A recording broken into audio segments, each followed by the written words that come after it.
Okay, so that's the meeting now recording, and I'll now take the sederunt for this meeting of the Executive Committee held on the 29th of June 2022. I can see that we have Councillor Allison, Anderson, Brown and Carmichael and Chalmers. We also have Councillor Clark and Convery. Do we have Councillor Cooper?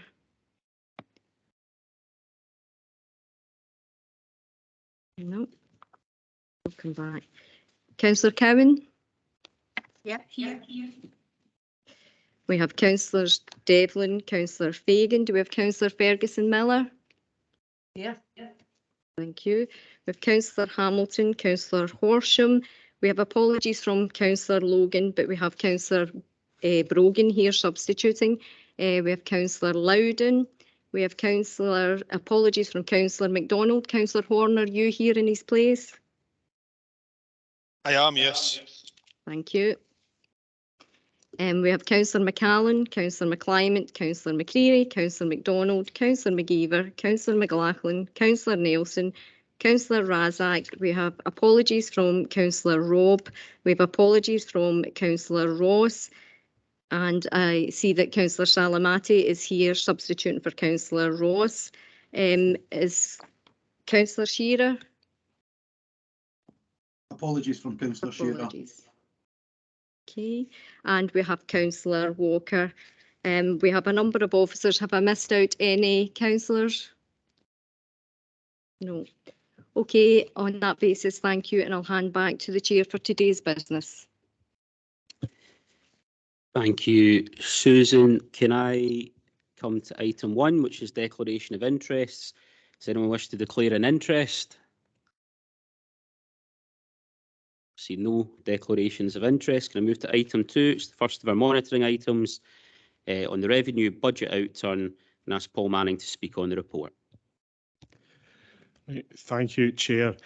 This is the revenue budget outturn for 2021-22. So this is the old financial year, and this is the year-end position that the annual accounts are based on. So those went to the Risk and Audit Scrutiny Committee last week, and they'll be passed to Audit Scotland tomorrow. Now, there are references in the paper to the probable outturn exercise that was undertaken. You're aware we undertake this every year between December and January, and we reported that to the Executive Committee at the beginning of March. And that's really our best estimate of where the year end is likely to get to. But what you're getting here is the year end position. So there are probably 3 main things that I should talk to you about within this paper. And the first of those is on the second page of the report, and that's section 4.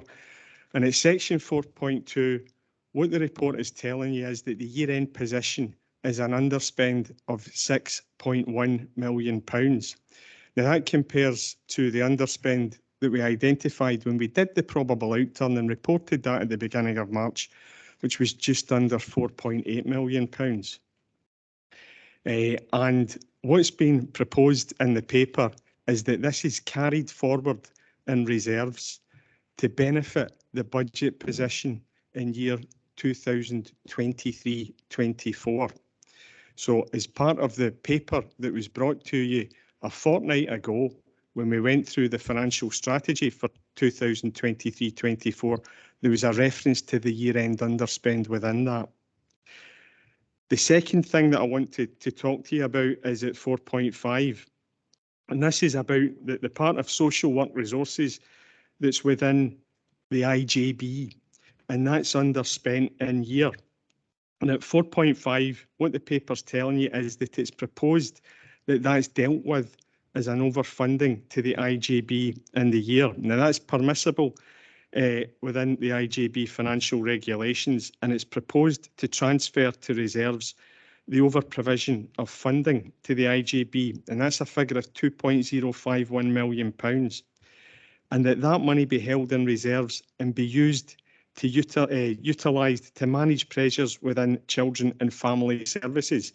So again, throughout 2021-22 and coming into 22-23, we've identified that there's real pressure on that area of social works budget. So the money would be used to fund a likely overspend within children and family services. Now, the third thing in the paper that I'm going to concentrate on is section 4.10 and 4.11, and this is about transfers to reserves. And again, I'm referring here, and the paper refers here back to that probable outturn report, because there were decisions taken at that point about money to be transferred to reserves, and this adjusts some of those and it carries forward the rest. So what's said there at 4.10, we've got that year-end underspend of £6.1 million. Now that's after transfers to reserves of £59.964 million. Now that includes transfers to reserves that got approved as part of that probable outturn paper, and that was £49.6 million. There are movements to some of the things that were included within that, totalling just under £5.5 million. They bring us to that final position. And also within that figure, we've got additional transfers to reserves. They're included in Appendix 4 to the rear of the paper, totalling £4.9 million. And those things also include carry forward to reserves to allow committed areas of spend to be followed through in 2022-23. So between those things in section 4.10 and 4.11, they take the transfers to reserves at the year end to a total of just under £60 million. So if I can go back to the recommendations, the first recommendation looks for noting of that year end position. Recommendations 2 and 3 are about those transfers to reserves that I just talked about. Recommendation number 4 looks for noting of that overfunding in terms of the position and the contribution to the Integrated Joint Board. Recommendation 6 states that the £6.109 million underspend be allocated as detailed in section 4.12, and that would result in a break-even position for the council and its accounts. What 4.12 covers is that that be allocated to the 2023-24 budget strategy. And the 7th recommendation looks for a noting of the break-even position that we've got on the housing revenue account. Those are recommendations, Chair, and I'm happy to take any questions. Thank you. Thanks for that, Paul. Can I ask if there are any questions or observations or on that particular paper? I see Gladys Ferguson Miller. Can I come to Gladys? Thanks very much, Chair. Chair, the cost of living crisis, it's been reported now as a global phenomena. And since late 2021, the combination of the high inflation outstripping wages and benefits increases, high fuel and utility costs, and the tax increases that have squeezed our incomes and of so many other households.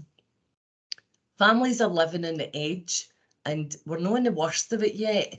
Thankfully, we're in the summer months, although you wouldn't really know it if you looked out the window. However, despite the rain, we have warmer temperatures and we don't need to crank up the heating. When winter comes, our communities are going to be hit even harder, and many families will need to decide whether to heat their homes or feed their families. Many older people will go cold to put what food they can afford on their table, and I do believe that people will die through cold, malnutrition, and the loss of will to survive these harsh times. As a council, we can't make everything right, but I think we must help where we can. And however little it may seem in the scheme of things, I think we can make a small difference to many people in our community. The year-end position has an underspend of £6.1 million. Now, this is after the proposed transfers to reserves. So I would therefore like to table an amendment to this item to use just less than half of these reserves, £3 million, to support our communities at this time of need, and transfer the remaining £3.1 million to reserves. Now, I understand the council being cautious, but the people in our communities are struggling right now. They don't have the luxury of being cautious by saving money for a rainy day. I would also further suggest that our council officers look at the community initiatives that they've nurtured through the COVID restrictions and many experienced among us to suggest how we can distribute this. There's a number of really good examples that were in the COVID briefing of January 2021, where many families had just a little extra to support them to get through. So colleagues, I would ask for your support on this amendment to support us, our communities, as best we can. And if I could ask the clerk to distribute the amendment for consideration. Thanks, Chair. Thanks for that. I'm conscious that we may have other questions about the paper itself. So can I first ask, do you have a seconder for that amendment? Chair, I'm going to second it. Am I allowed to say a few words? Councillor Horsham, on you go. Yeah. Yeah.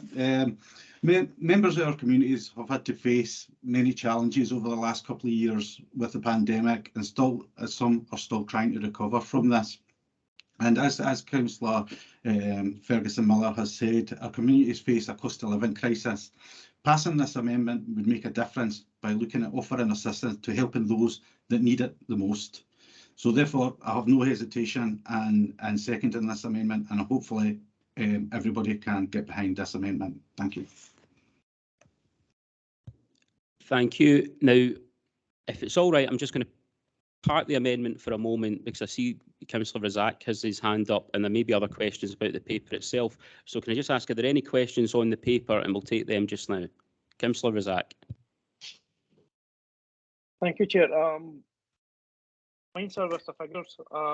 With the next 4 years being extremely difficult, I'm just glad that we've put money aside, because the way it's looking, it's a lull before a storm. And I appreciate that Paul Manning and the officers are doing a fantastic job.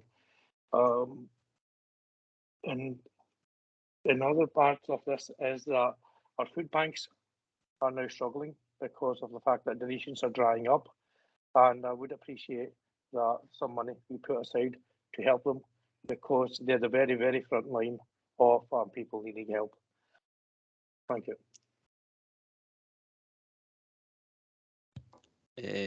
Councillor Brown. Yes, thanks very much, Chair. Can I just really on the technicality of the figures, so I'm clear that we understand what we're playing with. I'm right. Am I not right in saying that the figure we're talking about here is really not 6 million at all? It's 1 million, being the difference between the figures we were dealing with before on the probable outturn earlier on and the slight changes that have taken place on the more final figures we've now got. I wonder if Paul could just confirm that and explain the if you like, the amount of money that we're talking about in terms of the changes there, please. Okay. Can I bring in Paul Manning? Can I just ask, if you've spoken, can you put your hand down? It's just easier for me to keep track of who I still have to pick up. Okay, to come back to Councillor Brown's question, and I think I understand where he's going with this. In terms of the position at the probable outturn, we believe we were going to have an underspend of just over £4.7 million. Now that's gone up to 6.1. So it's gone up by about £1.3 million. The paper that I brought to you a fortnight ago to the council on the budget strategy for 2023-24 assumes we will use that £4.7 million in our budget strategy. So that's used in getting down to a budget gap of £32.5 million. Right, so there is an additional amount of money of £1.3 million, which I'm suggesting in the paper is used in the 23-24 budget strategy to help address the remaining budget gap of £32.5 million. But you understand the magnitude of the budget gap that remains. Okay, can I just check that are there any other amendments to the paper itself? No, okay. And sorry, and can I come to Councillor Nelson? My apologies, Councillor Nelson. Thank you, Chair. I do understand the cost of living crisis for most of our communities and families indeed as well. And the unions are currently fighting for fair pay for everyone, hence why we're having certain strikes going on. I think what strikes me is that the administration that was currently in before had the powers to change these within the matter of weeks have now become forward with a motion, which strikes me when the administration didn't make those commitments then. My question is, Chair, to Paul, is if the difficulties further on if this amendment does get carried forward is where that leaves us in a position for the outturn and the budget going forward, because ultimately if we don't make that transfer into reserves, then there has to be cuts or savings made somewhere in the budget next year, because everybody's struggling and the council is obviously struggling as well. And as I said at the start, we get the cost of living crisis and we get everybody is struggling, but if Paul could answer that, that would be helpful.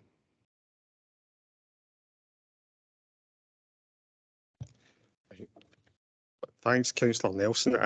If I can, in answering your question, hopefully if I can put things in context, a fortnight ago, I took the council through a 2023-24 draft budget paper, and that put the extent of the budget gap facing the council at £32.5 million.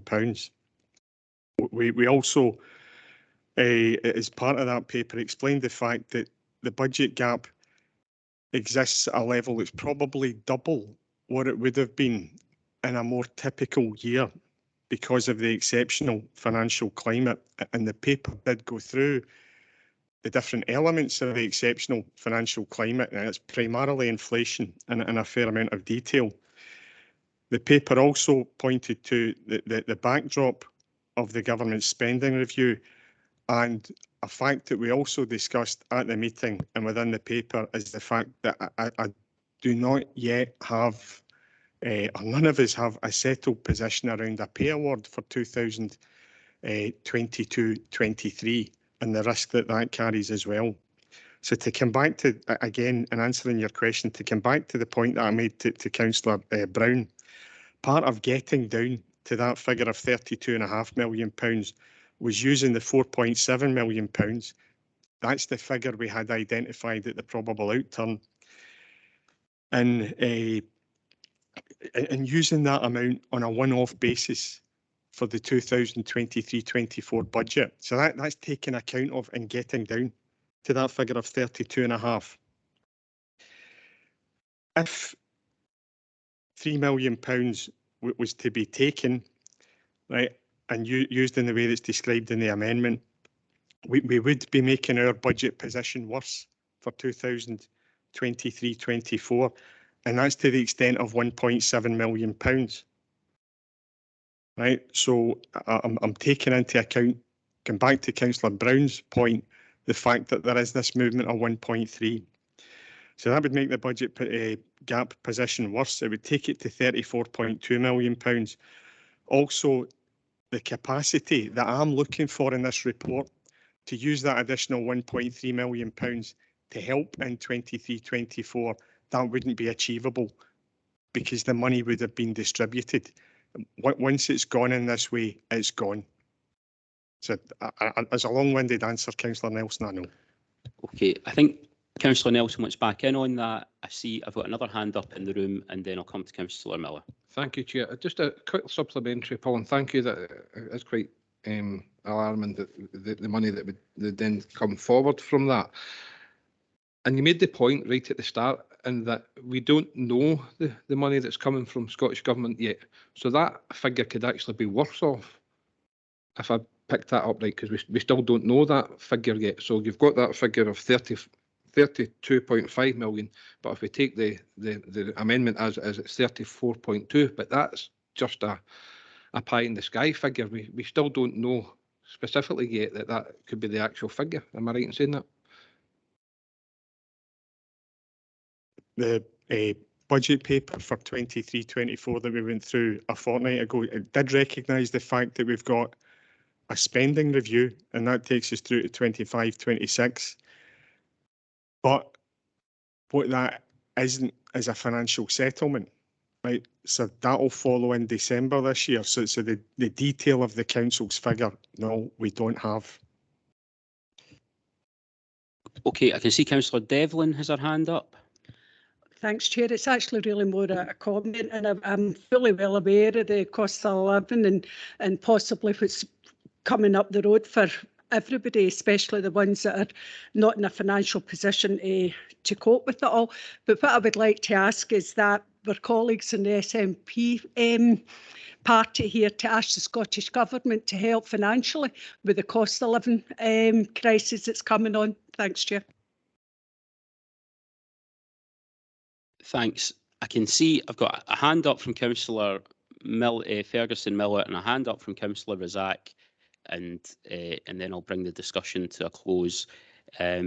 Councillor Miller, Ferguson Miller. Thanks, Chair.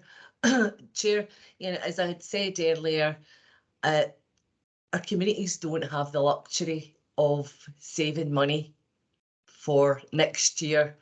Their money's going on the table.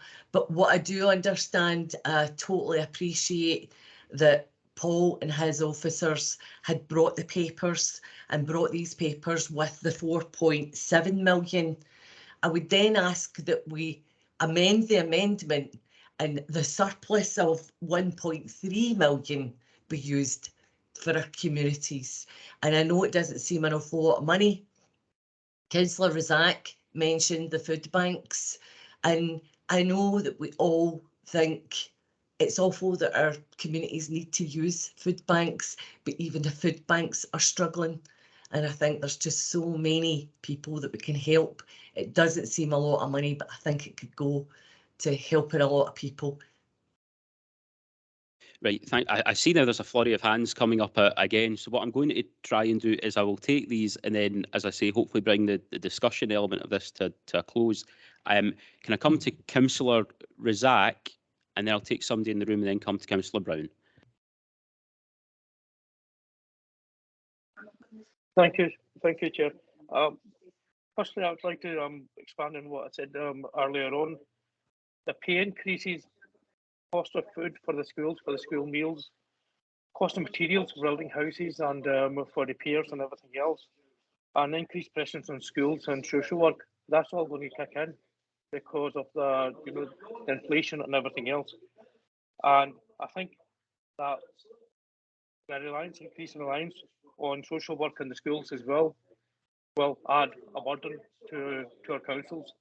I'm hoping and praying that the Scottish Government do listen to the councillors and say that we get an increase in our funding, because without this increase in funding, our councils could be in serious trouble. Thank you.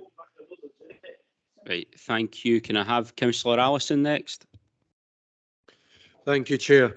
I think we can all understand the sentiment behind Councillor Miller's proposal here, but I feel it's not really thought through. Yes, it sounds very good. Let us support the poorer in our communities, but how? Councillor Razak, I fully agree with, and when I hear him speak about the need to support the food banks, etc. But remember, the funding here we're talking about is being transferred into this year's budget. I'm looking for a nod. No. My understanding was it's been transferred from the 21-22 budget into the 22-23. Therefore, if there is a thought-out plan, we could then use this funding to address that plan. But simply at the moment to ask for that money to be spent rather blandly on something not vague but not precise, I think would be the wrong move. I think we need to manage it properly so that when we identify particular need at this time, we have the resources there, and we do not the extra resources, the 1 million I'm talking about, rather than doing this just now.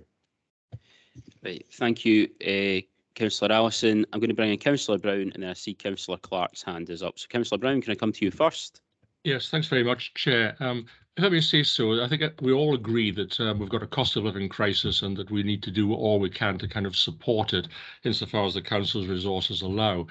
The difficulty is that the SNP amendment is probably as ill thought out an amendment as I've seen in a long time. It's already collapsed under the strain of the actual facts of the position of the money we've got. The background as well is that, of course, we've had just yesterday, the Scottish Government self-announced its continued commitment to going for a referendum, which I think is going to cost us £20 million across the country. We've had the Scottish budget's budget strategy, which indicated cuts for the next 3 years in local government funding and a reduced proportion of the Scottish budget going to local government services. So I think the SNP have got a bit of a cheek, to be quite frank, in coming forward with an amendment of this sort against that particular background. We are in a position where there's huge pressures on the council budgets. And of course, who are the people who will suffer most if the council services have to be restricted or cut? They are the exact people that Councillor Ferguson Miller is seeking to help with the amendment. It's important that council services are sustained. I think at this moment in time, I think we need to do what we can to look at all the things we can do to help in terms of the free school meals stuff, the uptake, the things we've been trying to do as an administration with regard to the under-22 travel concession and various other things of that sort. We can help on that sort of thing. These are practical measures that make a difference. This is frankly just gesture politics by the SNP, who could, of course, have done this kind of thing when they were in administration. I think we should stick with where we're at, give us the resource to look at what we can do later on in the year if need be. But frankly, there's going to be a need to use a lot of the resource to actually deal with sustaining the council services, which help our poorest communities in particular. Thanks very much, Chair. Thank you very much. Can I bring in Councillor Clark, and then I will bring this to a close. Councillor Clark. Thanks, Chair. I'll try and be brief. I support the words of Councillor Miller. I believe she referred to the COVID briefing in our amendment, which is ideas which have already been identified. And it's not like we're proposing all the money go into something just now, because the cost of living crisis is just now, so people need supported. I see Labour refer to calling the Scottish Government to do something. I would call on Labour to stop doing deals with the Tories, the architects of this cost of living crisis. We've seen it at the first council meeting, and we've seen it on Monday at the LVGB, doing deals with them to gain power. I suggest they stop that before calling on the SNP. And as regards to the Councillor Brown talking about the cost of a referendum, the cost of democracy, well, the Scottish Government are spending over £700 million a year mitigating the UK government policies. So I don't really feel like that's a very strong point to stand on. I don't feel like the Lib Dems have much basis either, considering what they've done in government in 2010 with the Tories.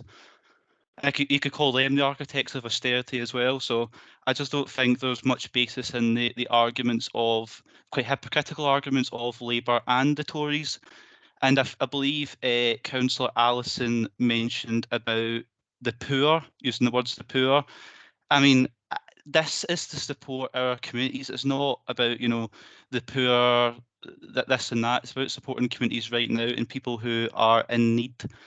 So I'd encourage people to support the amendment.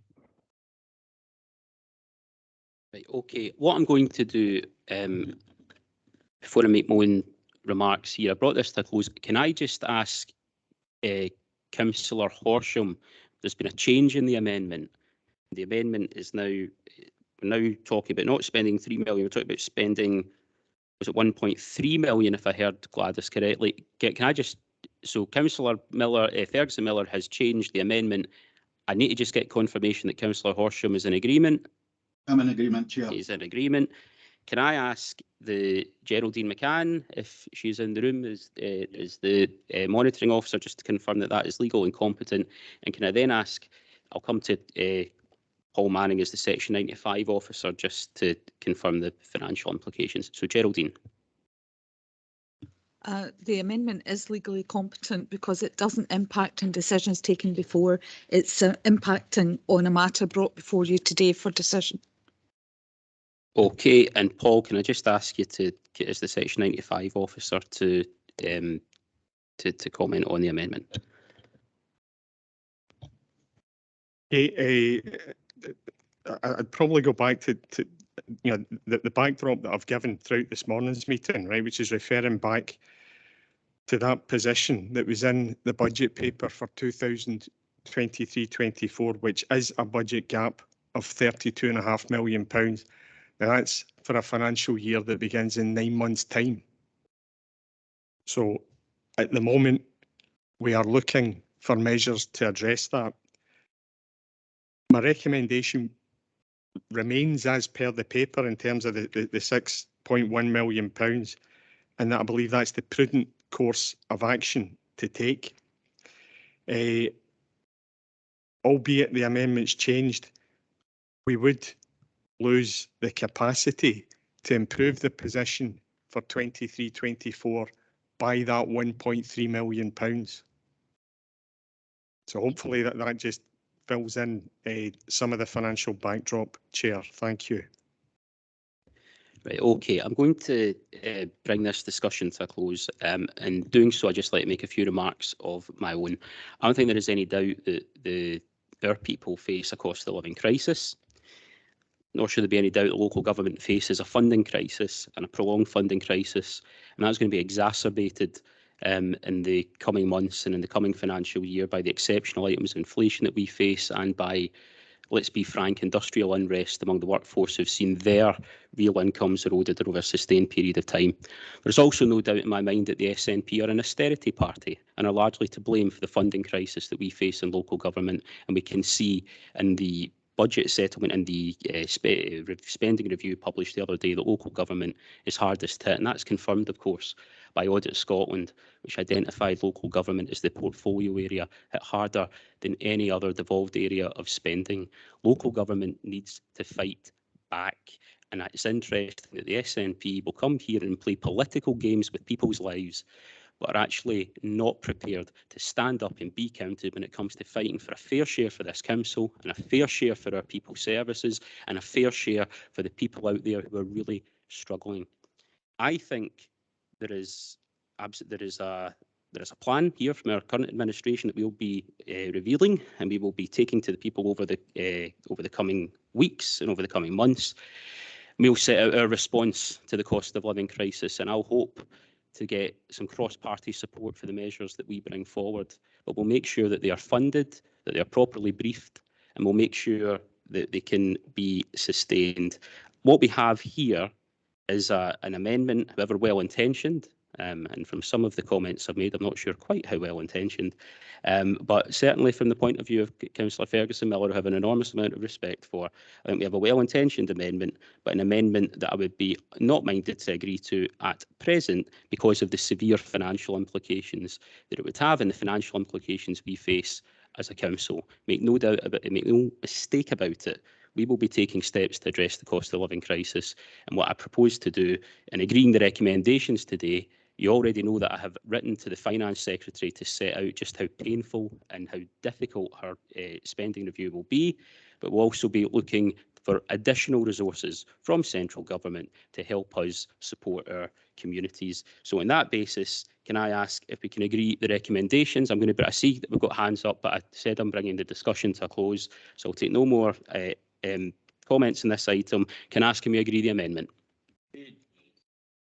The motion, sorry, and as the recommendations, and can I ask, is it Councillor Ferguson Miller's intention to agree to put forward the amendment, to press the amendment? A simple yes or no would be fine. Yes, I'm putting forward the amendment, yeah. In which case we will go to a vote, either for the motion or the amendment, and I'll ask Susan to talk us through the process. Thank you, Chair. And can I just confirm, Chair, you're proposing the recommendations as per page 5 of the report, Councillor Convery, are you seconding? Yes. Thank you. And the amendment as per circulated with the change to the surplus being 1.3 million. When I read out your name, can you please respond to say whether you wish to vote for the motion or the amendment? Councillor Allison? Motion. Councillor Anderson? To support the people that need the money now, the amendment. Councillor Brogan? Motion. Councillor Brown? Motion. Councillor Carmichael? Motion.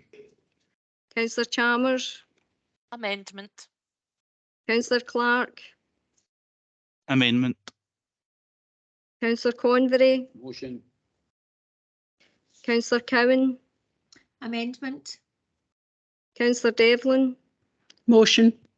Councillor Fagan, Motion. Councillor Ferguson Miller, Amendment. Councillor Hamilton, Motion. Councillor Horn, Amendment.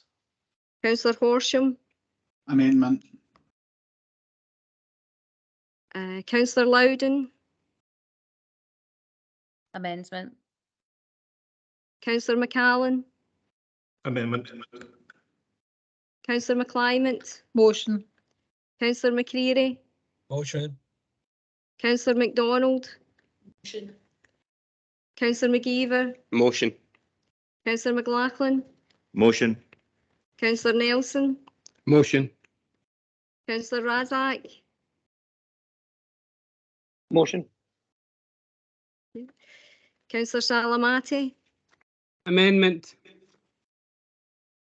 Councillor Walker. Okay, I'll just tally up.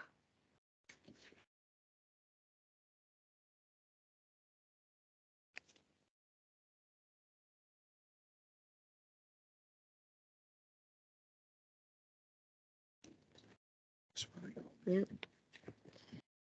Okay, there were 16 votes for the motion and 10 for the amendment. The motion is therefore declared carried.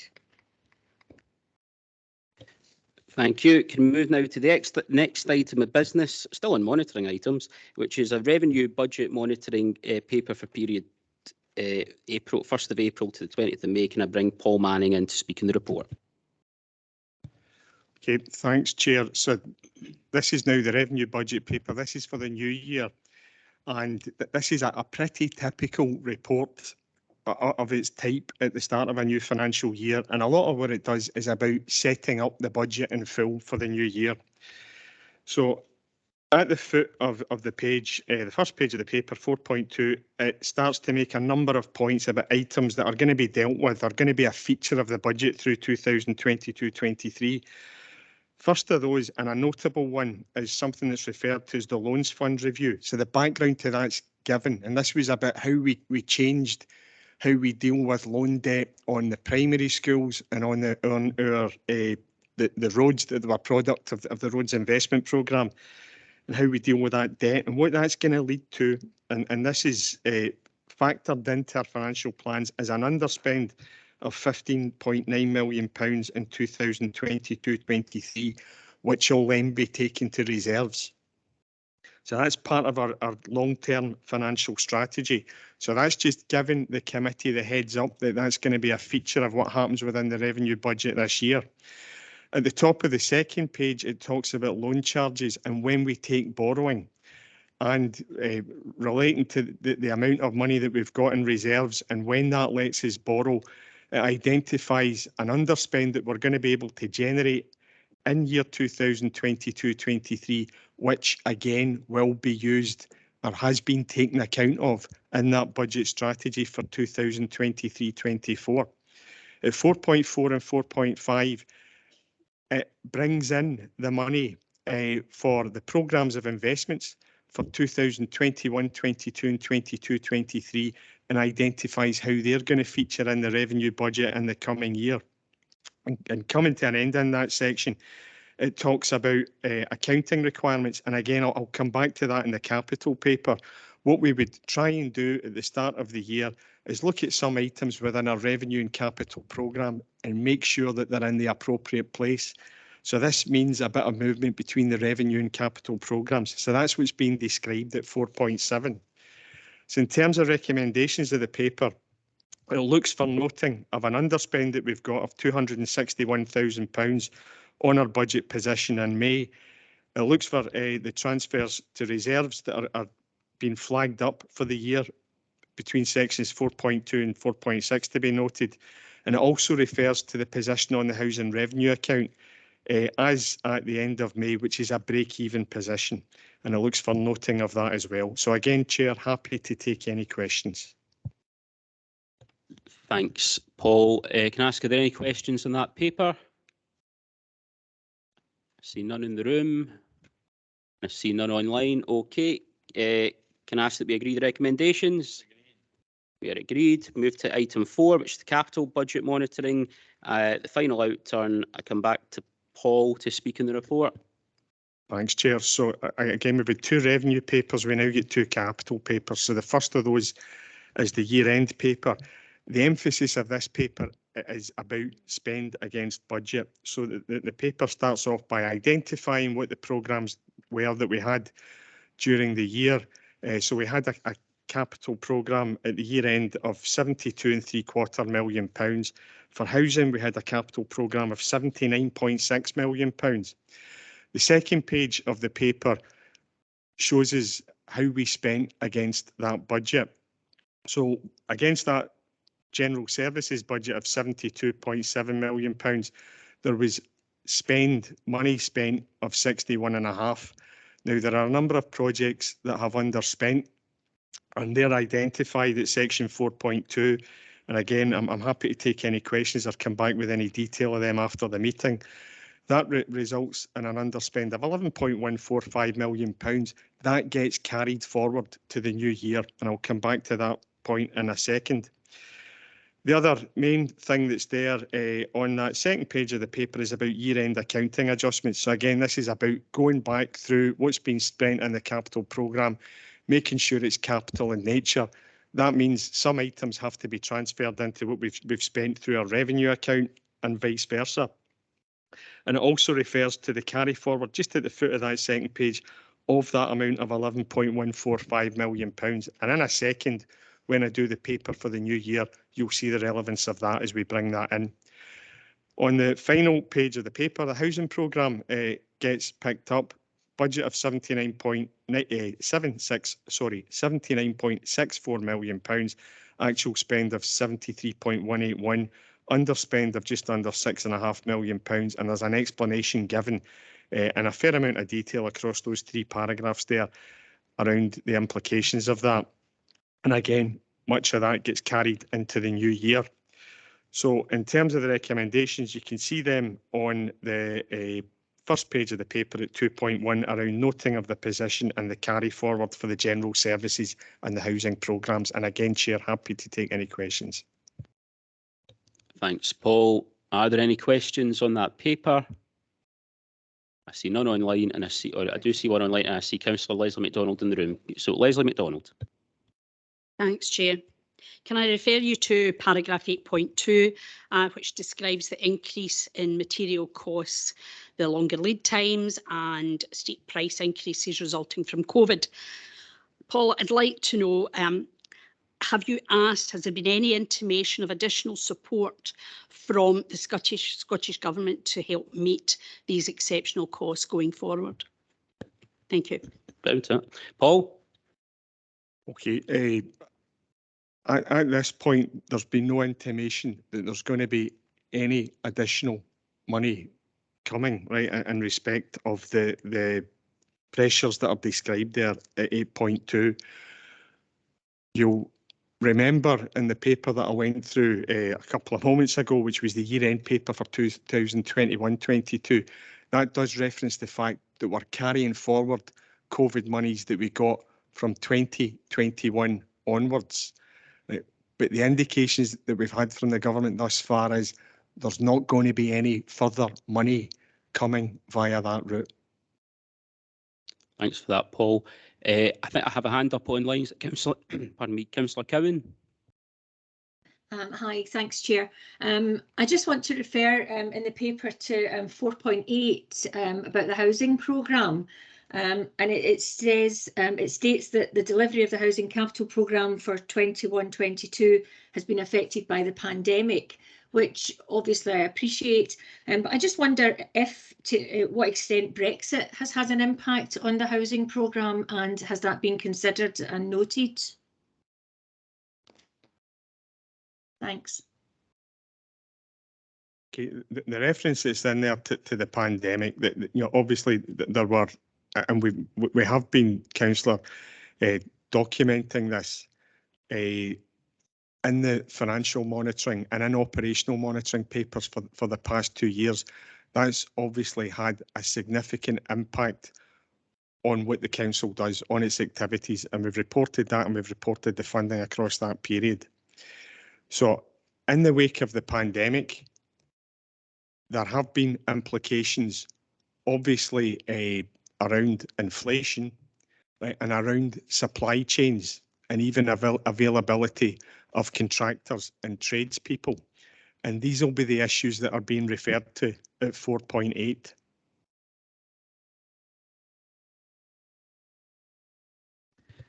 Right. Okay, can I maybe just, sorry, can I maybe just pop back on that, Chair? Yeah, on you go, Councillor Cowan, yeah. Just that these inflation, supply chains, availability of materials could also be Brexit, would you agree? I'm going and you know, and why, you know, why just look at it as a pandemic? Both of these situations have run, you know, together, Brexit and the pandemic. So I just wondered why you only mentioned the pandemic.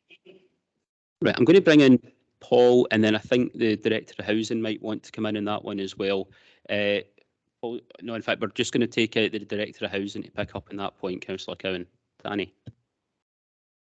Thanks, Councillor Cowan. I think Paul's mentioned it previously. We previously covered over the last few years potentially the impacts of Brexit on the programme. So there have been impacts on getting materials coming through, which probably are more directly related over the course of the last year to the pandemic, which is why that's been specifically referenced going back in here. But there has been reference in previous papers coming forward to the impacts of Brexit. But as I say, over the course of the last 2.5 years, it's probably been more directly related to the pandemic. Thanks.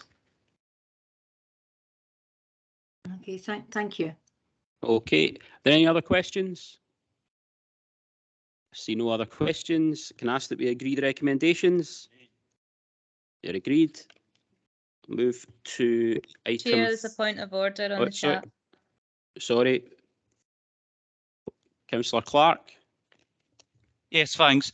Just for my own clarity, as a new member, obviously it's my first executive committee meeting, can I ask the relevant officer or whoever can answer, is the chair meant to be impartial in chairing these meetings, or are they allowed to rant about their own opinion and make comments under their breath? I'm just not sure what the arrangement is, because I'm aware in full council the provost is impartial.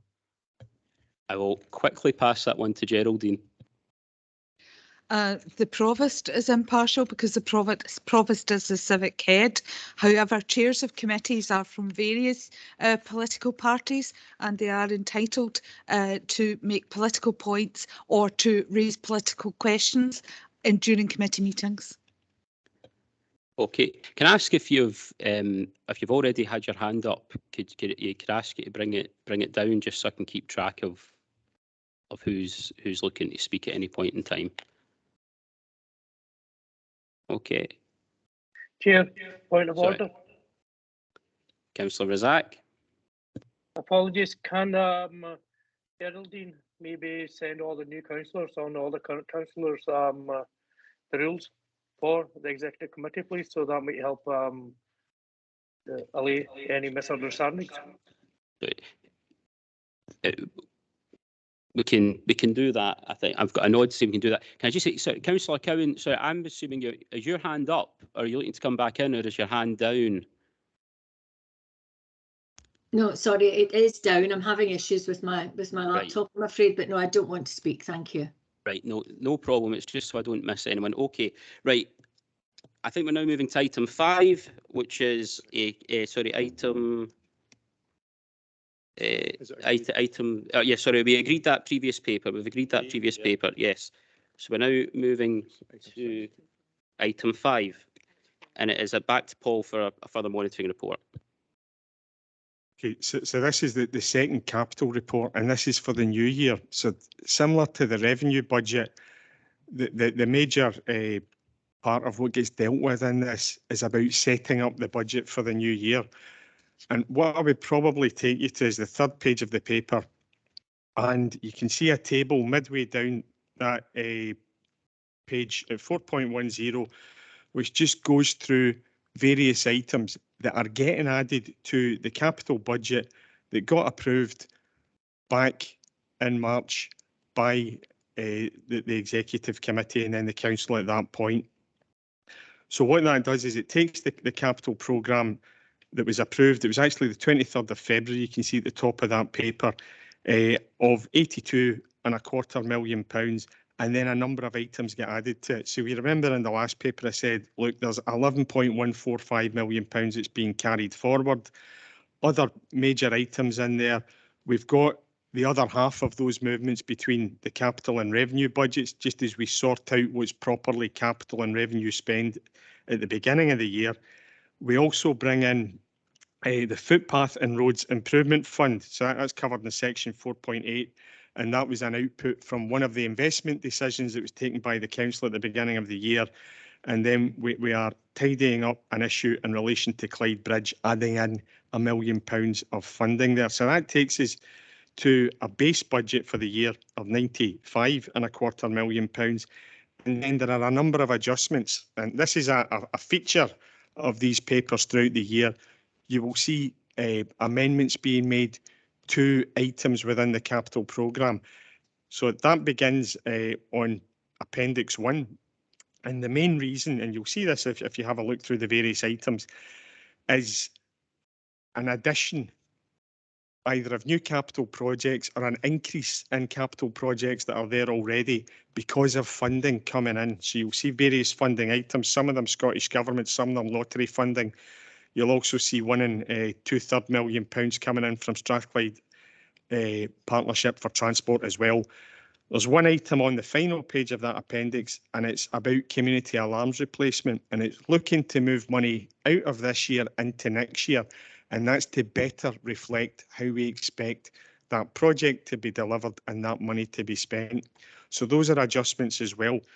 They've got a net effect of just over £4 million, and what that takes us to is a capital programme for the year that we're starting off with of £99.534 million. So that's for general services, and you'll see on the final page of the paper our housing capital programme, which is £52.25 million, and again that reflects what was approved by the council back in February.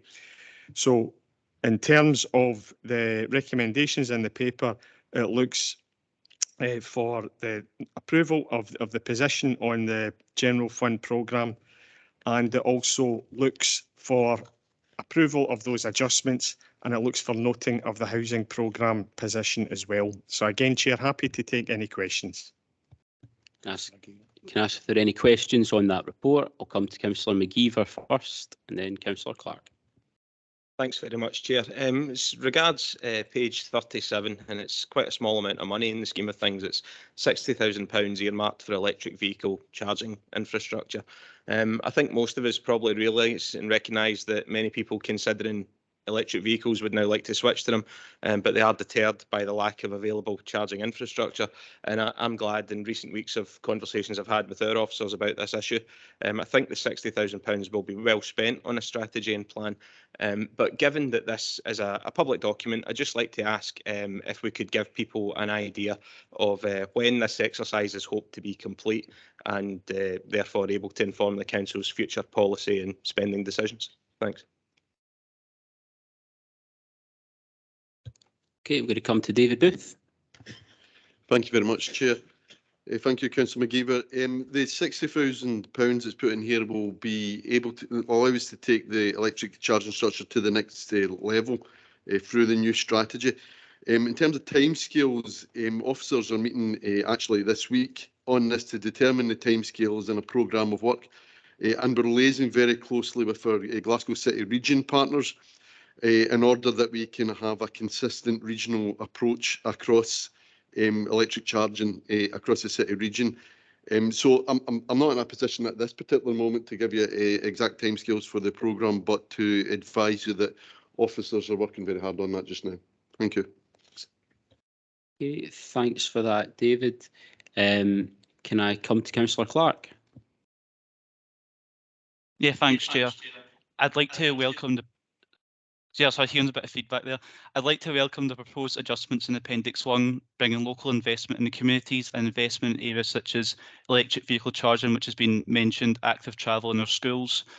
And out of local interest, I'm delighted to see funding for play equipment and surfacing at Coronation Crescent in Mullen Ward.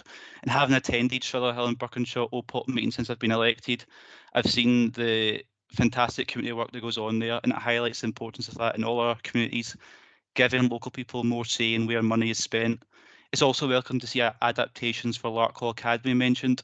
So can I ask if there's any information that can be given to us and members of the public on progressing the capital project for the new Larkhall Leisure Centre? I know members of the community who may be watching are very keen to see more movement on it. Thank you. I have an instinct that Councillor Nelson may be coming in this a similar issue.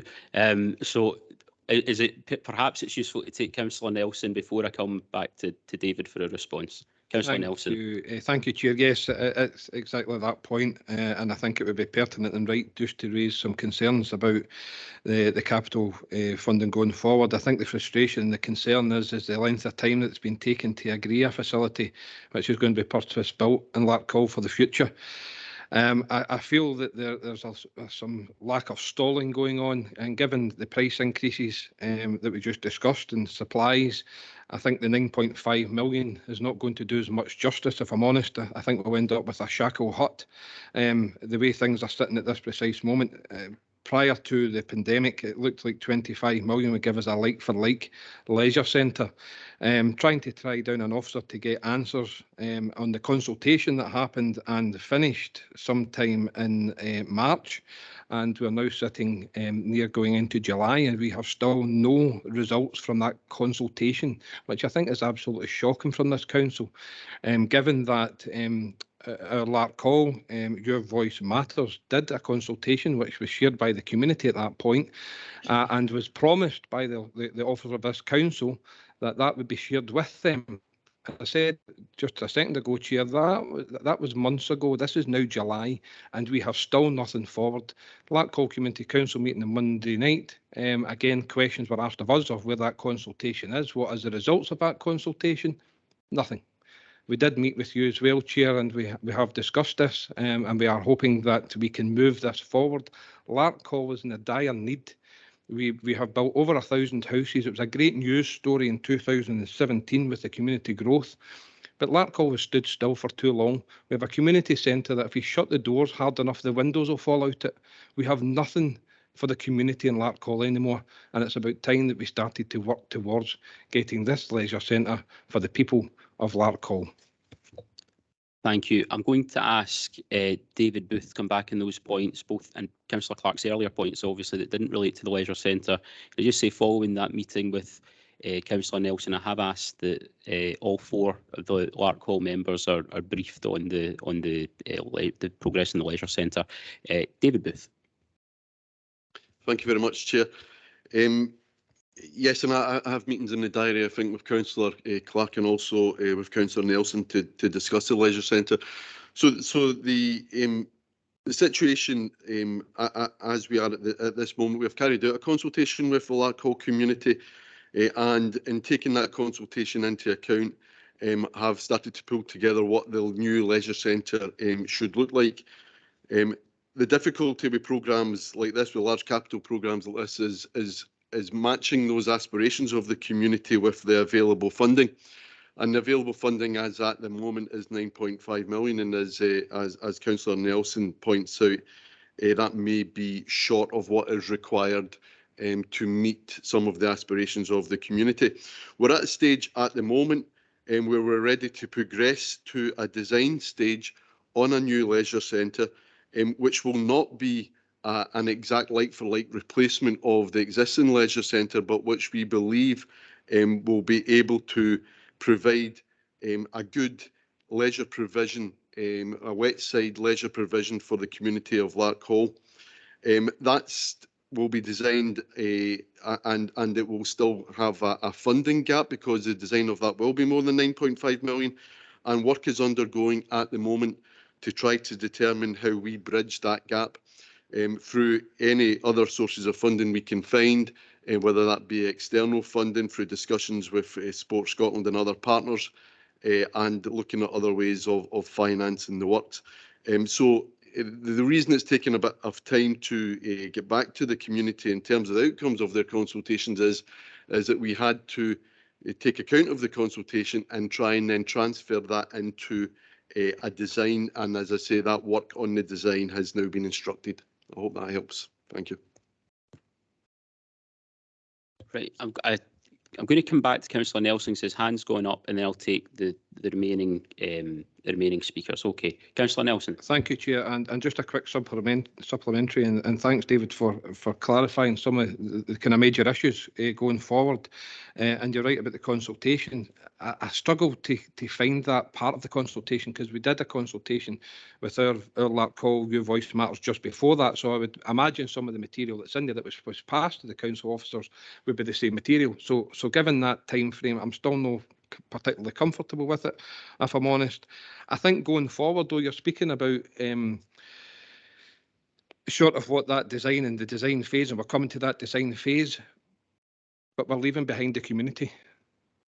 You haven't involved the community. You've got the consultation, so we need the community. We need to get the community back in the room. You didn't, and maybe that's what you're going to come back in with and say that, but maybe you just missed that out. But we need to bring the community on this journey with us. It's a community leisure centre, a community facility. We can't leave the community behind. So hopefully we can get the community back in, get them on the discussion. That's what you've promised. You've promised the community that you would have the open and frank discussions. Until now, I haven't seen that, and neither has the community. That's why they lose faith in the council officers. Chair, just to make comment, there's a small matter, and there was an election in the period that Councillor Nelson has mentioned. So we have put that period behind us. We did get the consultation. We get terrific engagement with the community in Larkhall. Additional questions that were asked was, how does the community want to be involved in this design process? And there is a sizable number, from recollection, there's about 70 individuals who have said they want to be part of that design process all the way through. So that's been acknowledged. They will be part of that process. There's never an intention to leave that community behind. David's indicated we are now instructing the design work, but we're actually doing so still with a kind of funding gap that we need to kind of plug. So please be assured, the intention here is to do this with the community. It's their views that we've modelled the scheme to date on. It does have to be tempered in terms of expectation of what can be delivered, but the time period from now will take that group of people all the way through, and the organisations. We mentioned the work that Nancy Barr and her colleagues put into this process. It would be inexcusable for this council to not continue that level of engagement, and there's no inference whatsoever in terms of David's update that we would do so. Yeah. Okay, I can see I have other hands. I have Councillor Razak, and then I think I have Councillor Loudon. Councillor Razak. Thank you, Chair. Firstly, I echo the councillor's concerns about the leisure centres in Blantyre. We've had a number of issues with Blantyre Leisure Centre, the fact that there's a number of repairs that's continually required for it, and the need for that to be renewed as well. But I'm wanting to speak more about the 4.8 footpaths and roads improvement, the £2.5 million. That's to be welcomed, but the belief in Blantyre, when I posted about the footpaths that are going to be done in the very near future, was that there's been previously been under investment of footpaths and road resurfacing, and that's led to a number of issues in Blantyre, and I think it's the same in other communities as well. And the thing I'd be asking for is, surely we should be asking for the Scottish Government to give us extra funding towards this, and the rationale behind this would be that that money spent on that will help the local economy, and through the circular economy, and then maybe help with the cost of living crisis as well. And a number of concerns raised by the Blantyre residents over the footpaths, and the concerns that the number of footpaths that are needing resurfaced is the one that's causing concern for me. Thank you. Thanks. I can see I've got another hand up. Can I just remind people that the paper is the budget monitoring paper? Some useful points there, but I'll just remind you about the scope of the paper. Councillor Loudon. Thanks very much, Chair. This is actually skipping back a couple of items because of the way the business was taken. But I'd wanted to make a quick point on the electric vehicle charging infrastructure, the additional funding that's been identified there. I think that's very welcome. Any sort of improvement in the infrastructure will obviously remove one of the barriers that's there to uptake for people. And thanks, David, for his comments on that. And the work that has been done so far in the Camglen area in particular, we have a far better infrastructure now than we had before, including the fast chargers and so on. I would just like to make a quick point though on when we're having any discussion, whether it's in this forum or other forums in the future. I think we've been all pretty quick to accept the reason that the UK government is giving for problems with uptake still as being one which is to do with charging. And I think it's worth noting that the last sort of financial incentive that was available to people from the UK government actually ended earlier this month. That was the plug-in car grant scheme. That money is no longer available to people.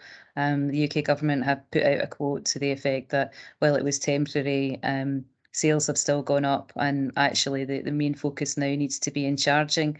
But anecdotally, it seems to be that a lot of the sales have been driven by business customers and company cars, and we haven't necessarily cracked the problem for people who are interested in moving to electric or hybrid for their own personal use, because the cost is still so prohibitive. So I would just like that noted, that when we're having this discussion in future, yes, charging is critically important, but actually without that support from the UK government that was there before, we're not necessarily going to make much progress towards the aim of having more people in EVs if we're only focusing on charging. Thanks, Chair. Thanks for that, and I think the point about incentives is well made. Councillor Anderson. Thanks, Chair. I've heard all day today various members calling on us to write or ask the Scottish Government for more funding. Now, I raised this before. When they're calling on the Scottish Government to give us more funding for local authorities, they need to see what budget they're going to cut. They constantly say through the Holyrood that every budget is underfunded. The NHS, the police, fire, education, roads, whatever. So there's no point sitting here saying, ask the Scottish Government for more money. They've got a finite budget. So what you want to do is write to the leaders of your own party, the Better Together, Sticking Together groups, and ask them at the budget, the Scottish Government budget, to see what budget they want cut so that you can have more money for your pet projects. Thank you. I think the hypocrisy of Councillor Anderson's comments will not be lost, but okay, noted. Councillor Allison, and then I think Councillor Miller, and then if there are no other hands, I'll bring this item to a close. Councillor Allison. Yeah, apologies, it's gone back again to the electric charging points. Yes, very much welcome the extra funds going into that programme, David, but you mentioned about it being city-based.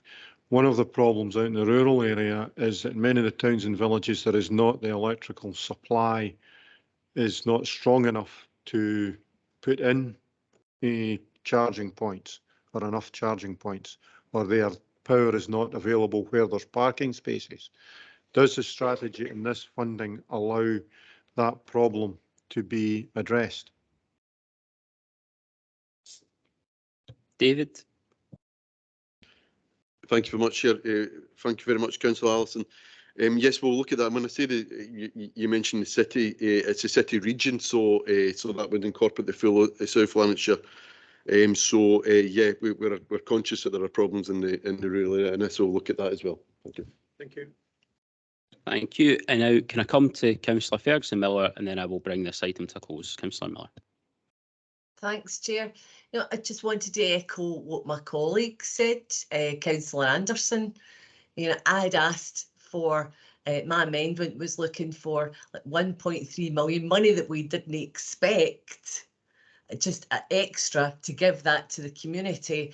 And my colleagues are saying, no, we'll write to the Scottish Government and ask them for money. So I think, the way that we manage our budgets, Scottish Government's probably similar, that something we'll have to give. Thanks.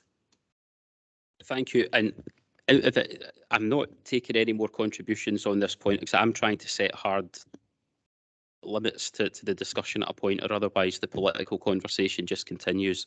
So to conclude the political conversation, can I just say I think there are some members of this council that need to reflect on who are they here to represent. Are they here to defend the Scottish Government? Are they here to stand up for South Lanarkshire? And on that, can I ask if we could agree the recommendations? They are agreed. We'll move to the next item, which is additional funding from the Scottish Government and other external sources. And I'm sure it will be perfectly sufficient to do everything that we wish to do. Okay, can I move now to Paul to speak of that report? Thanks, Chair. So what you've got in the 2 pages of the appendix at the rear is a run through of additional revenue funding that's been received. You can see there amounts totaling nearly £1.75 million and the amounts that make that up. That's in the current year 22-23. That's revenue funding. And the second page, which is additional capital funding, you can see amounts coming to £4.659 million. Again, that's 2022-23. That's across a number of headings. Just to draw your attention, the second one is from Strathclyde Partnership for Transport. That's the capital funding contribution coming across there. That's £1.75 million. That's within that £4.659 million. So, Chair, the recommendations within the paper is that these additional amounts of money are noted. Thank you. Thank you. Can I ask if there are any questions on that item? I have a hand up from Councillor Hamilton. Thanks, Chair. I note that we're getting money for the renewal of play parks. Paul, and previously this money wasn't enough. Can you confirm that that is still the case, please? Paul. Okay, I'll start off. I'll start off with a reference, right, in terms of what the background is on the money that we've got, and I'll maybe need to hand over to David to give a view on sufficiency. So the Scottish Government have announced a £60 million fund, and the purpose of that is to renew play parks in Scotland. So the national principles and support and guidance were issued to local authorities in October 2021 to help support councils by ensuring that all play park renewals are prioritised, planned, designed to offer the best experience. In terms of the funding to date, £5 million was distributed across Scottish councils in 21-22, and then a further £5 million in 22-23. So the amount that you've got here is our share of that second amount of £5 million. So that's the background to that funding. In terms of the second part of your question, which is about the sufficiency of that allocation, I'd need to defer to David. Thank you. Okay, David, do you want to pick that up? Thank you very much, Chair. As Paul mentioned, we've received funding so far. It's an allocation of £5 million for each of 2 years. So we have that money. We've carried out a sufficiency assessment of the play equipment and the play parks. And we've now covered 233 of those play parks. And what we have done is we have worked out what would be required on a minimal basis to bring them to a standard in line with the Scottish Government's proposed sufficiency. The costs of that are over £4 million.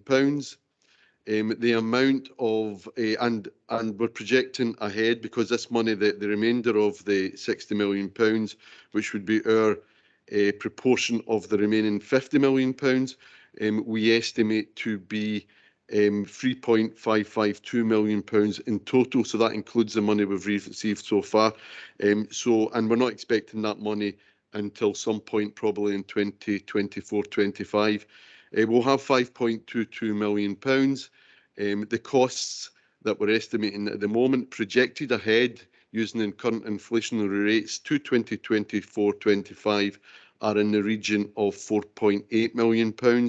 And that leaves an approximate £1.3 million funding gap.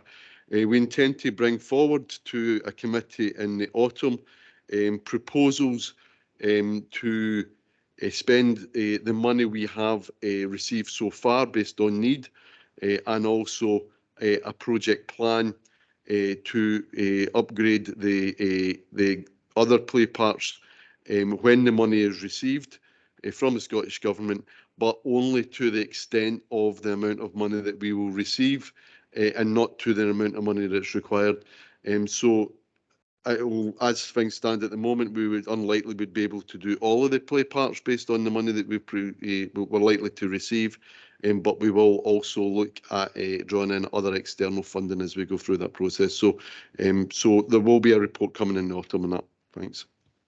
Thanks for that. I think we look forward to the report. Could you just confirm there, David, that is a £1.3 million shortfall? Our estimates are that it will be in that region, but again, it's worth pointing out that this is based on projections and we don't know when we'll receive that money. Okay, Councillor Hamilton. Thanks, Chair, and thanks, David, for that clarification. The Scottish Government's proposal was the renewal of every play park. Can you confirm that this £1.3 million shortfall will see the renewal of every play park in South Lanarkshire? Yeah, based on our current projections, we would not be able to upgrade every play park in South Lanarkshire to a minimum level because of the funding gap as it currently sits. Okay, thank you. Thank you, David. I saw a hand go up that seems to have gone down. Can I go to Councillor? Yeah, that might have been my hand. Right. Do you want to come in, John? Yeah, I was just going to ask about the shortfall. Is a lot of that due to the cost of living, the inflation, and Brexit? And also, would you take the time to, as the leader of the council, to write and thank the Scottish Government for this extra funding? Thank you. That one's not for officers. Can I come to Councillor? Well, no, can we pick up that? I think, is that rhetorical, Councillor Anderson? No. No, I'll not be writing the Scottish Government to thank them for cutting our budget. It's not the SNP running this council anymore. Right, Councillor Brown. Funding either. Councillor Brown. Yes, thanks very much, Chair. I think we should probably be generous on this one in the sense that this is welcome funding towards the play park renewal funds, but as often is very much overstated. The problem we have in Cambuslang and Rutherglen is that, of course, we've got a really significant undersupply of play areas compared to the average across South Lanarkshire. And I may have asked this before in the last council, but I wonder if I can clarify whether there's any potential to use any of this money towards provision of play parks in undersupplied areas like Cambuslang and Rutherglen, because that's actually our issue rather than the quality of the play parks primarily. David, do you want to pick that up, and then I'll come to Councillor Loudon, and if there's anyone else who wants to come in on this point, can I ask you to raise your hands now? Thank you very much. The assessment we've undertaken to date has been on what minimum requirements are for the existing play park, so we have not incorporated any additionality or expansion of the play provision. And as I pointed out earlier, there's a shortfall in funding projected for the just to bring the existing play parks up to a minimum standard. Okay, can I come to Councillor Loudon, and then I will bring this to a close. Councillor Loudon. I think you appear to be muted. I'm muted, sorry. Thank you for that, for bringing me in. First of all, on Robert's point, I think it would be interesting to see some more detail on this for the Camglen area. Speaking about our own ward in particular, we're talking about council provision. There's actually, with all of the new house building, of course, there's been a requirement for house builders to put in play and recreation areas as part of the planning process, and that there are little bits of play park, which as ward councillors we're quite often asked about, but they're currently they're not owned by the council, they're not maintained by the council, but I do have some concerns that maybe we could be developing a relationship with developers there, because some of them fall into disrepair quite quickly within a couple of years, and local residents are still having to pay through their factoring costs every year they're paying for the upgrades in play parks. It might come through your factoring bill says 70 pence per month for a play park inspection, but then there's no real improvement. So I think that's maybe something that would be interesting to look at in the future when we're talking about provision more general in an area. I'd like to take a brief moment to praise the work of Halfway Community Council in this area and the funding which they've secured and to improve and renew the play equipment in Halfway Park, and also to thank officers in community and enterprise for their help and their support for the community in terms of helping to get funding bids together, helping to get work done and helping that project progress. It's going to be fantastic when it's completed. Also, it's a small point, but language is important here. We are getting slightly muddled, I think, sometimes, perhaps deliberately from some councillors, talking about what this funding was intended to do. We're talking about renewal and refreshing, and as David has said, carefully bringing things up to standard, making sure they're accessible, making sure they're fit for purpose. We're not talking about ripping everything up and starting again. Apart from anything else from an environmental standpoint, we shouldn't be looking to do that if it's not necessary. That was all. Thank you, Chair. So I have a point of order in the room. I also see Councillor Miller's hands up. Now, I'm going to assume that Councillor Miller put her hand up before I said this is when I'm bringing this to a close, because I'm trying to be quite strict here. I'm going to take the point of order first, and then I'll come to Councillor Miller and give her the benefit of the doubt. Thanks, Chair. Can I ask for Katie to clarify that Nicola Sturgeon said in April 2021 that the SNP will invest £60 million in renewing every play park. I was correct in my comment. Thank you. Point of order. Can I come back in on that? Sorry, hang on a sec. I don't think that is, with the greatest respect to Councillor Hamilton, a point of order. I think that's a debating point. Councillor Loudon, do you have a point of order? To be completely honest, it would be a debating point, but Councillor Hamilton knows exactly what I mean about the use of language here. I think my point was made. Thank you, Councillor. Right. Councillor Ferguson Miller, can I bring you in now at this point? And then this is the end of the item. Councillor Ferguson Miller. Thanks, Chair. It was just in response to my colleague, Councillor Brown, and putting in some new play parks. I can just see mothers in the next 6 months saying there's no dinner tonight, but you can go and play in the new play park and take your mind off it. Thanks, Chair. Can I ask that we agree the recommendations in the report? They are agreed. Move now to item 7, which is Can I representation. make a point of order, Chair? If it is a point of order, on you go, Councillor Clark. Yes, of course it is. I've been made aware that the YouTube live stream for this meeting doesn't have any video on it. It has audio, so it's not down the road and people can still watch, you can still hear. But I was wondering if that's able to be quickly fixed without disrupting the meeting. Councillor Clark, we've been made aware of that in the head of IT. I'll also record this and I'll make this recording available immediately after this meeting if there's been a fault with the live streaming. Okay, thanks. Okay, thank you. Can I move now to item 7? These are items for decision. The first is representation on the Education Resources Committee, and I'll ask Carol Mackenzie to speak in the report. Thank you, Chair. Good morning, committee. This is a paper advising members of the Executive Committee about arrangements for appointments of representatives other than councillors to serve on the Education Resources Committee. Section 3 provides some background and members should note that behind these procedures approved at Education Resources Committee on the 1st of July 2003 sit the Local Government Scotland Act of 1973, which underpins our practice in appointing these external representatives. Section 4 outlines our proposed processes in order to refresh our external representation of this committee. These are established processes, they work well, and we undertake this every 5 years when new committees are established. The external membership requires 2 teacher representatives, 2 parent or carer representatives, and 3 church or religious representatives. Moving on to section 4.2, this deals with the matter of appointing church and religious representatives.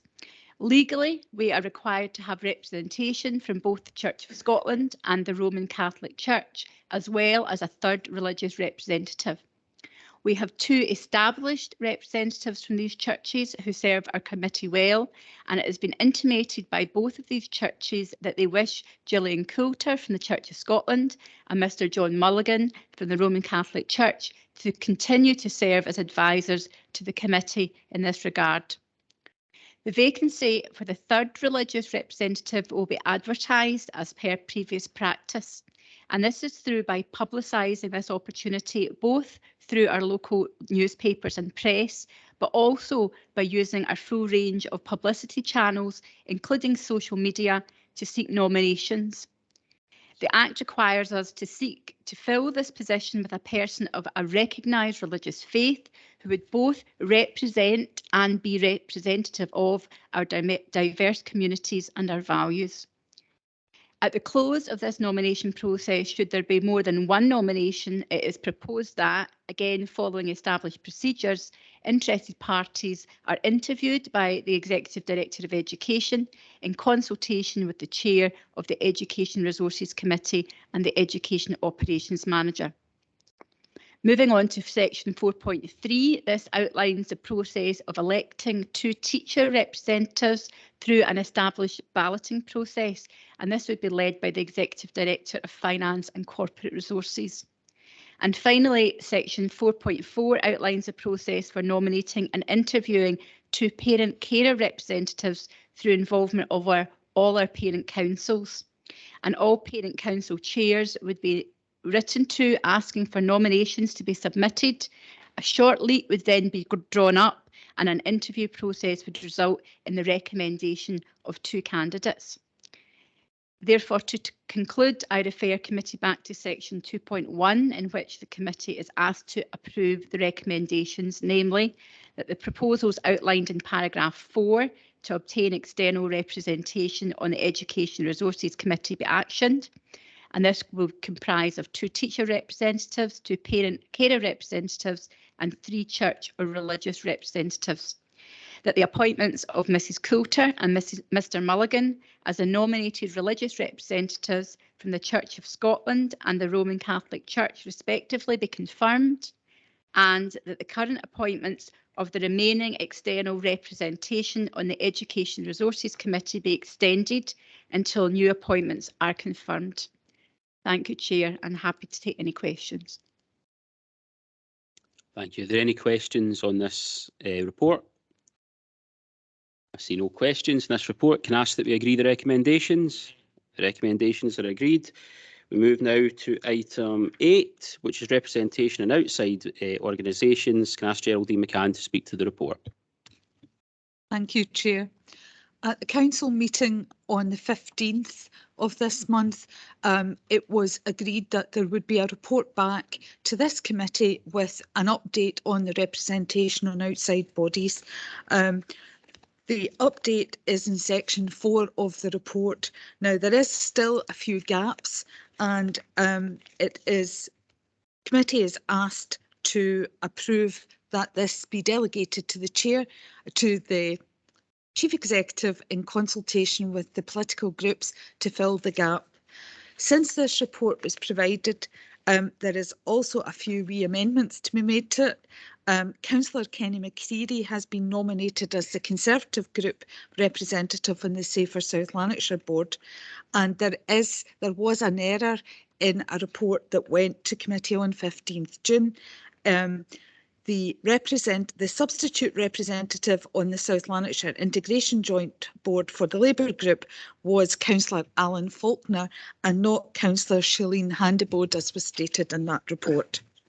Taking you back to the recommendations in the report, I'm asking committee to approve that the representation on certain organisations and partnership bodies detailed in Appendix 1 be approved, that it be noted that Councillor Devlin is the council representative on the Scottish Joint Council for Local Authority Employees, that Councillor Kerr is the council's representative in Seamus, and to note that the organisations for which the council has been unable to provide a member can make contact with the Chief Executive on any issue that they wish the Council to take account of.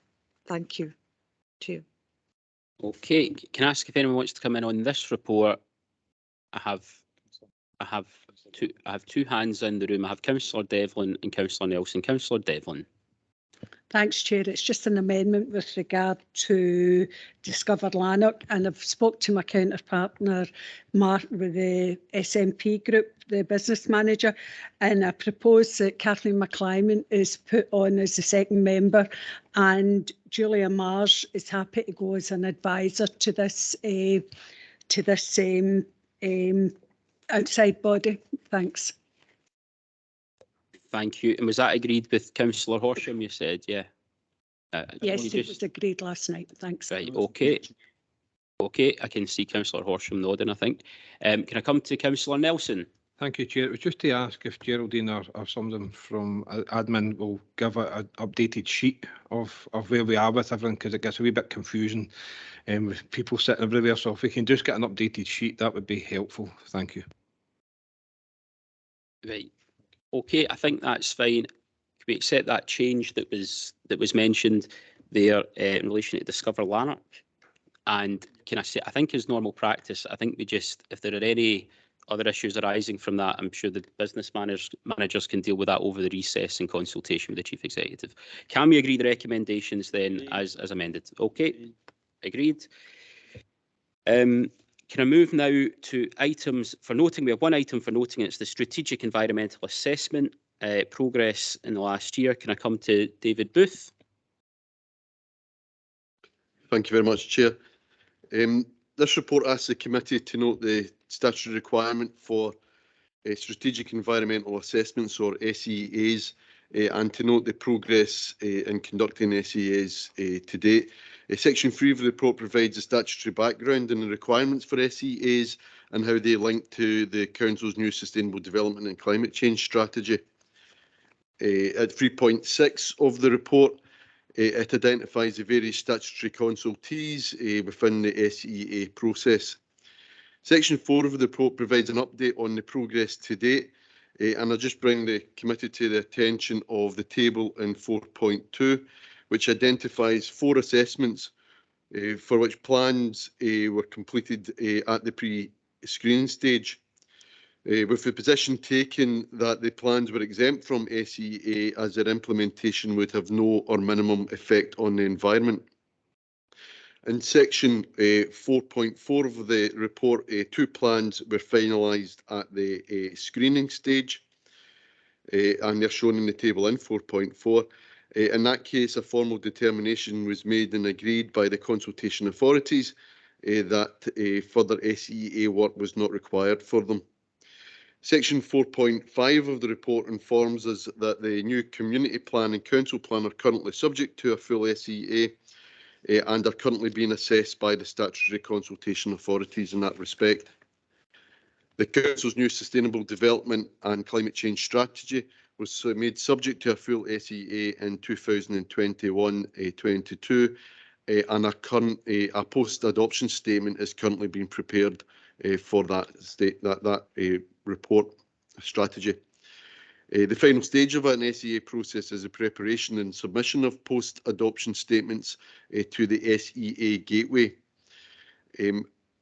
That has been undertaken, as I say, the process has been undertaken for the climate change, sustainable development, and climate change strategy, and we've submitted to the SEA Gateway a post-adoption strategy for the local development plan, which was adopted by the Council in June 2021. So the committee is asked to note this report. Thank you. Thank you. Are there any questions on this report? Can see no questions. Can I ask that we note the report? We agree to note the report. We agreed. We come now to the final item is urgent business. I've received only one item of urgent business, which I'm minded to take, and it is to ask the Chief Executive to provide a short update on the National Care Service Bill. Clement. Thank you, Chair. And for members, I will bring a full report to the Executive following the summer recess, but there have been some developments very recently that I need to update committee and in fact full council on in relation to the publication of the National Care Service Bill. Members will recall the background to the publication of the bill, which took place on Monday, the 20th of June. So following the publication of the Independent Review of Adult Social Care, or otherwise known as the Feely Report, in August 2021, the Scottish Government published a consultation document on the development of a National Care Service. This council agreed a strong and detailed response to the consultation that aligned with the responses from COSLA and Solace, the local authority professional body. And whilst we share a commitment to many of the same improved outcomes in relation to social care, the responses were heavily critical of the lack of context as to why the current system produces the negative outcomes that it does. And most prevalent amongst that is the chronic underfunding of the sector for decades, which has led to a rationing of care. It stated the position that structural change was not just unnecessary, but actually further disruptive. Our response specifically noted the lack of any options appraisal in taking this forward, a lack of any risk assessment of the consequences of transferring duties from local government, or a cost assessment of the proposals, or any detail about how that was to be funded. And Council, you'll recall, agreed the response unanimously. The Council response highlighted some real concern about the format of the consultation itself, which we viewed as simplistic in nature and effectively only gave respondents a choice between retaining the current status quo with all the negative outcomes it produces and one single proposed model of National Care Service. The presentation of the feedback was then undertaken on a simple numbers basis. So, for example, the response that was submitted on behalf of all 32 local authorities via COSLA was weighted as the same as a single response from a single service user or a provider company, as valid as they both are. The numerical analysis of responses, however, has been subsequently used as justification for the next steps in relation to the National Care Service. I would highlight that pre-election, all of the main parties at a national level had indicated their support for the development of a National Care Service, and that all political parties represented in COSLA were united in its opposition to the approach being taken forward in relation to the National Care Service by the Scottish Government.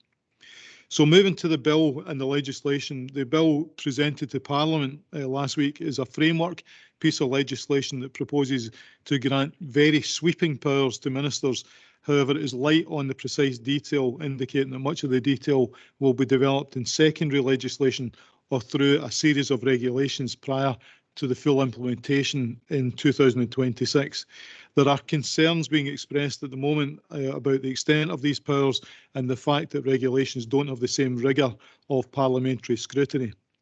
In summary, the bill provides for a charter of rights and responsibilities for social care with a robust complaints and redress process. We would support that. That was part of our response.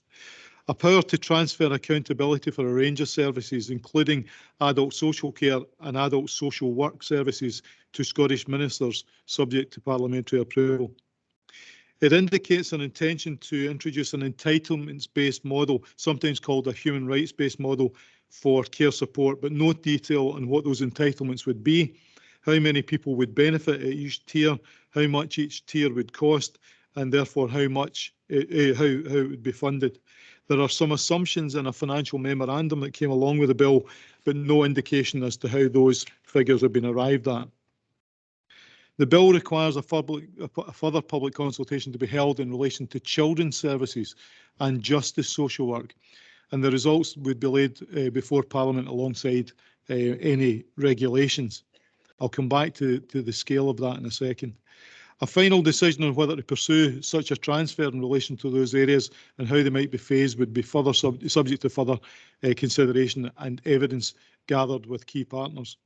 A couple of other things in the bill, and this is quite, it's quite a sweeping piece of work, so I'm giving you a very short version of this, but the bill would also establish new care boards, as they're being described, and dissolve the existing health and social care partnerships that are governed by IGBs at the moment.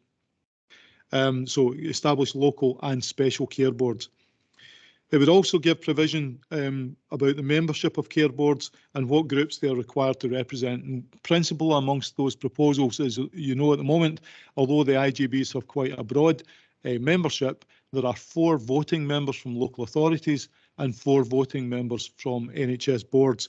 This would extend the voting capacity to all members of the new care boards and, let me be honest, diminish the local democracy element of the current decision-making model. It would make provisions about the handling of complaints. It would make provision about advocacy services, establish a scheme and standards for sharing information, etc., and introduce rights to breaks for unpaid carers and visiting rights for adults living in adult care homes. There's a broad range of other provisions within the Act. So I just want to very quickly move to our final section just around implications for this council. The most obvious point I could make is this is the most significant public reform proposal since 1996. The impact is potentially sweeping. It could potentially rip around 30% of our activity, our function and our funding out of councils. The impact is not just direct impact, but also in relation to all the support services who currently support social work and social care activity. And in fact, all parts of the authority will be impacted because of the change in the financial structure of local authorities. It's uncertain at this point in time, the impact for employees. There is provision for this to be a chippy transfer of employees from local government to new care boards, but that point is not certain. If enacted, however, the care board will commission services and will relegate the role of councils to be a care provider with the same status as other private and third sector providers at present. Many authorities currently are considering and indicating in those circumstances there are large question marks about whether we would look to remain in that position as a provider only, given the high levels of risk associated with being commissioned in that way. There are huge financial consequences for councils given the loss of funding that contribute to our corporate costs and support services. This would be even greater if children's services and justice services are also transferred, and it potentially threatens the very viability of the current model of local government. We were not involved in the drafting of the bill, which is disappointing. Communications with our staff had therefore had to be reactive to the detail that was published. We were given 24 hours notice of the content of the bill. And I'm saying that in the sense that we did have an indication of what was coming, but we didn't know the kind of detail of that. We were also advised that the bill would be drafted in conjunction with colleagues in COSLA and with the professional associations. We commit as a council to keeping our staff and our trade unions informed, and we will seek to ensure that we address concerns that they raise with us.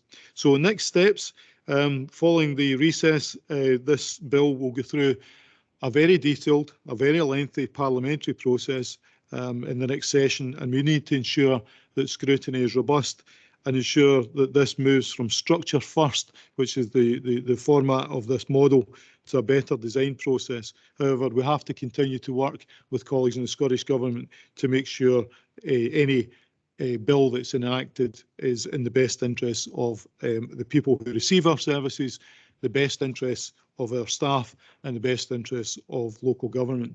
Chair, I think it's important, given the scale of this, that I shared those comments with the committee today. It's not really something for debate at this stage. I would suggest it's a bit of information, and I will bring back a much more detailed report once we've had a chance to digest the content of the bill, the financial memorandum, the policy memorandum, and a couple of additional supporting documents. But this is of real significance. Thanks. Thank you. I think, as Cleland has indicated, there will be a paper coming forward at a later point once we've had the time to fully assess the implications of the National Care Service Bill for local government. If people are minded, unless there are any questions or points people wish to make at this stage, I see Councillor Brown. Yes, it's not really a question as such. I just wondered, the Chief Executive's comments are very, very helpful there.